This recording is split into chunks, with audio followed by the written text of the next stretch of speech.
Hello guys, magandang araw po sa inyong lahat mga idol. Sa videong ito ay atin pong sasagutin yung mga nagtatanong sa atin mga idol sa kanilang problema, no? Kung ano daw yung ating may advice sa kanilang problema. Unang-una mga idol, itong katanungan ni GC. Yan po, GC Villanueva. Yan. Best friend ko ito mga idol. Shout out sa iyo GC Villanueva. Ito yung katanungan niya mga idol, oh. Sabi niya, idol,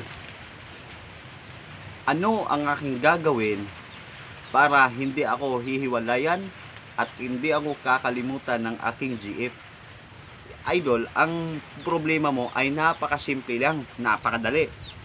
Ang gagawin mo para di ka malimutan sa iyong nobya ay utangan mo ng pera idol, ng malaki ha, malaking halaga, malaking pera yung utangin mo, utangan mo yan ng malaking pera. Pagkatapos ay wag mong bayaran. Yan idol, wag mong bayaran. Pag magawa mo yan, nako, hindi yan makakalimot sa iyo idol, at talagang hindi ka iiwan yan. Sunod ng sunod yan sa iyo idol. Ito pa kay Alan, idol, hindi ako makatulog sa gabi. Ay idol, ang gawin mo lang pag di ka makatulog sa gabi ay matulog ka sa araw. Yan lang idol, simple lang yan. Ito pa kay Joy, idol, may tanong ko lang, bakit nga ba yung saging ay, ang puno ng saging ay may tubig? O, tama nga naman na idol, ang puno ng saging ay may tubig, pero yung bunga walang tubig. Tapos yung niyog, matigas yung puno, solid yung puno, pagkatapos yung bunga may tubig. Bakit ganun idol? Naku idol, kahit ako ay talagang nahirapan sa tanong na ito mga idol. Magtanong ka lang ng iba idol, wag lang ito idol ha. Oo nga mga idol, no? Magtaka nga ako mga idol, bakit nga walang tubig yung bunga ng saging, yung kanyang puno mismo ay may tubig. Samantala yung niyog, solid yung puno, bakit may tubig yung bunga? Napaka-mysterious talaga mga idol. So kung alam nyo ang sagot mga idol, i-comment nyo lang dito sa baba kasi di ko kayang sagutin yan mga idol. Yan, sabi naman ni Marlo. Yan, Marlo. Sabi niya, bakit daw ang manok pag uminom ng tubig ay nakatingala sa itaas? Yan. So ang sagot diyan idol, nakatingala sila sa taas pag uminom ng tubig sa dahilan ng gusto nilang hindi ma-dehydrate. Yan mga idol, no? Kasi uhaw na uhaw sila mga idol. Hindi sila ma-dehydrate para naman makaihi sila ng lubusan. Kasi mga idol, pag di sila makaihi, magka-UTI sila mga idol. So yun ang dahilan kung bakit sila mga idol, nakatingala sa itaas. Alam nyo naman mga idol, kagaya ng tao, pag di makaihi, naku, may UTI yan mga idol. Kaya mga manok ay nakatingala sa itaas para dire-diretso yung tubig sa kanilang tiyan, para makaihi sila mga idol. Kasi kung di sila makaihi, talagang delikado yan idol, magka-UTI sila.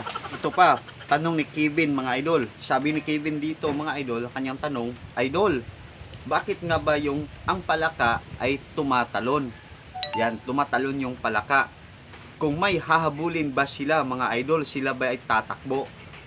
Nako mga idol, oo nga no, yung mga palaka ay tumatalon. Kita na ba kayo mga idol na may palaka na pag may hinahabol ay talagang tumatakbo? Siguro idol ay magbibisikleta pa yan mga idol. Mga idol, bakit nga ba yung palaka pag tumatalon, pag may hinahabol sila, tumatakbo ba yung mga palaka pag may hinahabol? O sige, kung alam mo ang sagot idol, comment mo dito sa ating comment section para magsayahan tayo mga idol, at babasahin ko yan ang iyong comment. Sabi ni Jerome dito, kanyang tanong, idol, ano ba ang aking gagawin para magiging maganda ang aking nobya? Naku idol, napakasimple ng iyong problema. Ang solusyon dyan ay uminom ka ng alak, at kapag kamalasing ka na idol, ay talagang gaganda na yung jowa mo idol. Yan, inom ka lang ng alak idol. O ito pa kay Christopher. Yan, Christopher nagtanong, idol, bakit nga ba ako kakabahan kapag dumating na ang aking crush? Pag lumapit siya sa akin idol, kinakabahan talaga ako. Bakit kaya ako kinakabahan?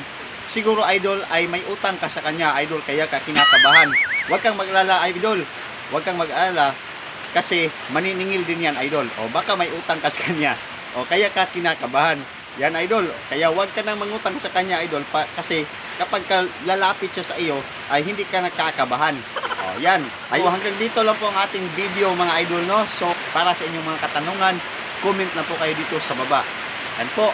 At sana po ay nagustuhan yung video ito, mga idol. At kung nagustuhan nyo, paki-like lang po, share, and paki-subscribe na din for more videos po, for more update. Yan po, mga idol. Thank you po. Maraming salamat sa inyong lahat. God bless po sa inyong mga idol.